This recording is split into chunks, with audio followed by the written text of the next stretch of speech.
Welcome back to GTN's Coach's Corner. It's when we answer your questions. And this week we have, should you race on Aero-Bars? How to combine speed and endurance. How quickly can you build your running volume? Endurance training with limited time. And ground contact time. Yeah, but do remember to keep sending in your questions using the hashtag GTN Coach's Corner. Before we dive into the questions this week though, please do give us a thumbs up, give us a like, and don't forget to subscribe to GTN for more of these videos. Yeah, well, let's crack on. This first question comes from Jaeger Lol. It says, hi GTN, I decided to do my first Ironman last year. It was Hamburg, did it in a time of 13 hours 11, thanks to the help of GTN. He says, for 2023, I will do Hamburg again, as well as challenge Vansbro middle distance. So my question, I live in northern Norway and the roads here are all very rolling, lots of sharp turns and cars in close proximity. For this reason, I find it too risky to practice much on the Aero-Bars outside. So I wonder, should I opt for Aero-Bars in races or just race the way I get most real world practice with and go without? I do have an indoor trainer as we have about 5 to 6 months of snow and ice for winter season. That's a very interesting question, actually. I think, although everyone else may not live in northern Norway, it's something that a lot of people may be able to relate to. In short, they are worried about their handling on Aero-Bars and perhaps being comfortable in the Aero-Bars for a sustained period of time in a race, and I can totally understand that.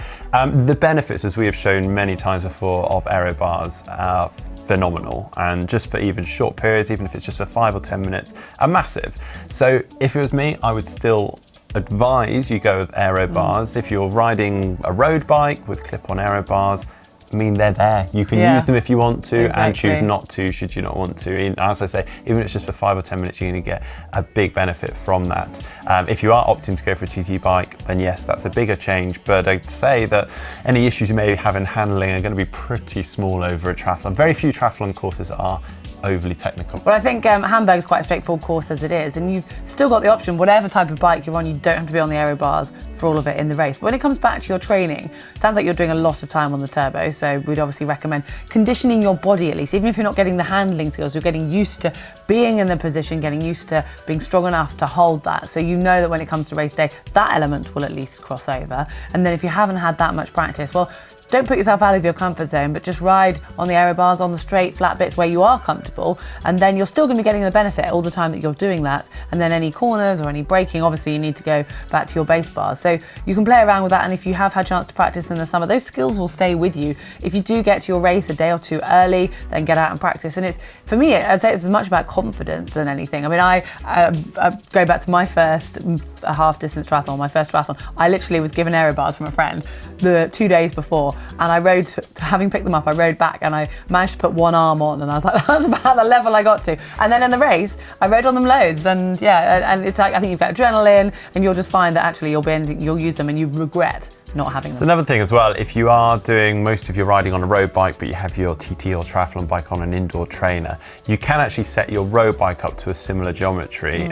So just putting the saddle up and forwards a little bit and putting some clip-on bars on there so that you can use them every so often during training rides. Maybe as you get closer to race, can actually help quite a lot. So good idea. Yeah, there we go. Great question though. Next one from The Trouble with Mavis 618. Long question here. How do you train for speed and endurance at the same time? The question is more on behalf of my partner. They've created running programs based on our videos, improving 5 and 10K times, and they've had a lot of success. Once a week, he's doing 800-meter intervals for 10 reps and decreasing the rest time. He's now competing in obstacle course racing world champs next year, and over a weekend will do 3 races that includes 3Ks up to the longest distance being 15 kilometers. So how would you go about preparing for both? And they've given an example here. Could you do perhaps 400 meters and 800 meter intervals alternating week to week, or should there be alternating blocks and so on? I mean, there's a lot of questions here. Yeah, I mean, to start with, it kind of sounds when you first look at it, well, 3K and a 15K race, but you're doing lots of races over that weekend. So it's not like you're training solely for a 3K race and you're not training solely for a 15K race. And when you look at that overall, training 5 to 10K is going to kind of cover the majority of the speed that you'll need for the 3K and the endurance that you're going to need for the 15K. So it sounds like you've really been on track already. And I like the example of using 400s and 800s. They work for training for 5K, for 10K, for 3K. I mean, I used to be a 3K runner and did a lot of work at that level. So I wouldn't get too bogged down on just the exact interval. It's more about the intensity that you're going to be working at in those sessions. Yeah, definitely. And just to add to that, I mean, I still do 400 meter intervals when I'm doing half marathon or marathon training. I think the key here, as Heather's alluded to, you're doing a lot of events over one weekend, so you're going to have a lot of fatigue resistance there. So actually almost doing some of those longer runs and the sessions that you do for, say, a half marathon 15K event, focus on those, but also bring in the speed work, and I think you'll hit both quite nicely there. So yeah, interesting one though, and I'd love to explore obstacle course racing more. And then there's the whole element of still needing, I guess, the power and the explosiveness for being able to get over the obstacles, but we are not experts in that field. Maybe one day. Right, our next question comes from Brittany Kopka 6133. If you've been training in 3 disciplines, but are in a training block for a running race, can you increase your running by more than the recommended 10% per week as you are lowering the volume in the other disciplines? I think that's something that's really relevant to us, isn't it? That we do ourselves. I think this is a really good question, and I think the answer is maybe. I'm with caution. Definitely. Like, it's possible, but it really is individual and dependent. Have you ever done a large run volume before? If so, then you're probably going to have a little bit of conditioning from that, and means that you're probably going to be able to jump back into that gradually.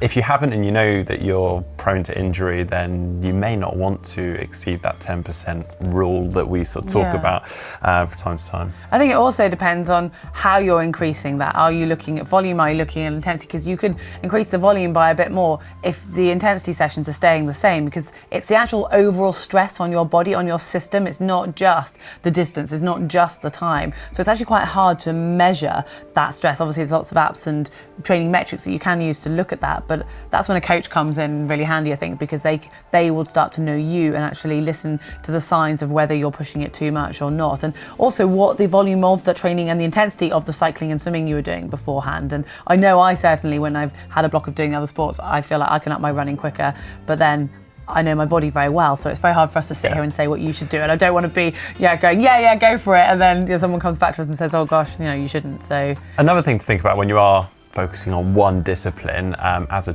previous triathlete perhaps, is that you don't necessarily have to cut out all 3, and actually a lot of runners have seen big benefit in keeping bike training in there. We've seen some of the best runners in the world still doing the odd bike session per week just to help increase that cardiovascular endurance without that impact from the usual day-to-day running.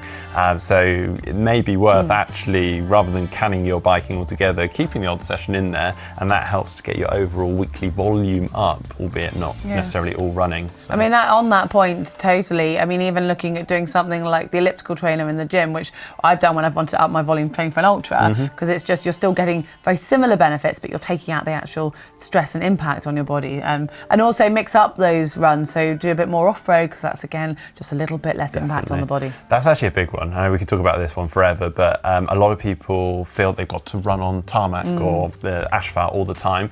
I do 90% of my runs off-road or on a soft surface, and then I think we forget that a lot of people end up doing on hard surfaces. I'm not sure I would be able to do a majority of my running on hard surfaces, so keep that in mind. Great question. Next one from Youngie8246. Hello GTN, hopefully this will get addressed in your next video. Well, here we are. I did Ironman 70.3 Stafford in June this year. I had to battle with agoraphobia during the swim part, however I did complete it and ended up with an 8-hour finish time and was very unhappy with it. Oh. Well done for getting over the agoraphobia part. I'm now dropping weight and returning next year aiming for sub 6:30. Yes. Do you have any advice on endurance building for each of the stages, as my time is limited with shift patterns and 4 a.m. commutes, so getting all 3 disciplines in during the week is hard pushed? Oh, I mean, I think everybody feels you on that one, and it's just, we don't have a magic wand, sadly, but it's making sure that the time you do have, you use really efficiently, and maybe you're just making sure you concentrate on doing more quality sessions. And when you do have the time, maybe you have a bit more time on the weekend, that's when you do the endurance stuff. So it's trying to just get the most out of that time in the week and doing some really hard, you can get a decent hard workout in 30 to 40 minutes in most of the sports. And then you can build that volume on the weekend, or when you know you've got some time off or you've got a bit of a holiday, factor in that, try to move that maybe sort of a few weeks away from your race so you can just get that final push in. So it's looking at the bigger calendar and your weekly calendar, maybe doing things like brick sessions as well, when you're just getting the efficiency of 2 sessions back to back. I know a lot of athletes that are limited with time and they just do brick sessions all the time. It may not necessarily mean that all those sessions are quality, but they are getting them in and they're building up that fatigue resistance and endurance. But do make sure you try and alternate them, and not every run is off the bike, because as I say, the quality may not always be there. You've kind of mentioned about shift patterns, maybe 4 a.m. commutes. It doesn't sound like they're always 4 a.m. commutes. I'm maybe just reading into that a bit too much. If that is the case, and it's just every so often it's a 4 a.m. commute, then maybe look at those days or ahead of that you maybe could get some hard training in, because as soon as you hit that 4 a.m. commute and you may be sleep deprived, the training may decrease, and you want to look after yourself as well, make sure you're recovering well and getting enough sleep. So don't burn the candle at both ends, so to speak. Yeah, I think there's a lot on that of just like, using every moment of time to train, but that isn't necessarily meaning it's the most efficient way. So yeah, having that good life balance is certainly key. Okay, good luck as well with that. Next, I think this is our final question actually, from Dissertore93. Hi, GTN Coach's Corner. I recently acquired a heart rate monitor with advanced running metrics. After 1 month of testing it, I noticed that my ground contact time balance is pretty unbalanced towards the right side. So around 48.5% to the left, 51.5 on the right. A little bit lower at slower paces. Ground contact time is overall in the safe range, so apparently just above 200 milliseconds. Is this something I should be worried about from an injury prevention perspective? What can I do to work on it? Well, it's really good actually to be aware of these numbers. I do worry these days though, there's so many metrics that we have available, and I mean, you're thinking too much and you can't just get out and run. Yeah, back when we first started training, I mean, I didn't even run with a watch sometimes. So it is great in that respect, and it's good to know them. However, what I would say to a degree, if it's not broken, don't fix it. To a degree, obviously. We are all slightly wonky. Everyone's got imbalances in themselves. It doesn't sound like you're massively out there. And if it's not causing you any issues and you haven't felt anything suddenly in your posture or that way you move, then I'd probably say carry on as you are, but keep monitoring it, of course. Yeah, definitely. I mean, it's so, I think if any of us went and got a scan, we'd find so many things wrong with us. Or if you do a leg length measurement, most of us have different leg lengths. So that's totally normal, and our body has grown up with that. So we're strong and we're adapted to it. It's only if you get an injury or something that you then notice those aspects. But if you are doing strength and conditioning or you do a bit of stretching, you might notice that you're slightly tighter on one side than the other. And if so, then just do a little bit more work on that. And if you do go to the gym and you just notice you've got a bit less control, if you're doing single leg stuff on one side than the other, then work on those things and use those as your measurements. And that's just, I guess, an interesting guide, and you can maybe see it might be a bit of motivation. If you're doing some gym work, you might see that it balances out.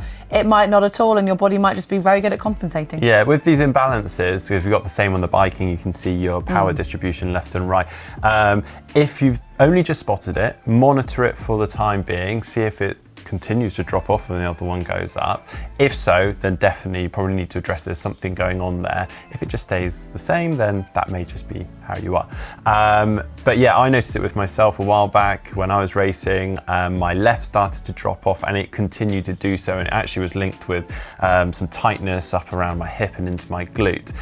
So it was really good actually to see that, and I started to catch it, well, maybe a little bit late, but I was able to do something about it. So yeah, keep an eye on it, but don't necessarily jump to change everything. And I guess it's like if you're suddenly about to increase your volume or something like that, you might notice some niggles appearing, and you're almost like you say ahead of the game, that you'd be like, okay, I need to go back and work on that. So, but it's interesting to know, and like these metrics, we can kind of use them when we want, as long as we, I think, don't get too obsessed with them. Yeah, well, thanks ever so much for all the questions. As I said at the start, please keep them coming. It's absolutely fantastic running through all these questions with you each week.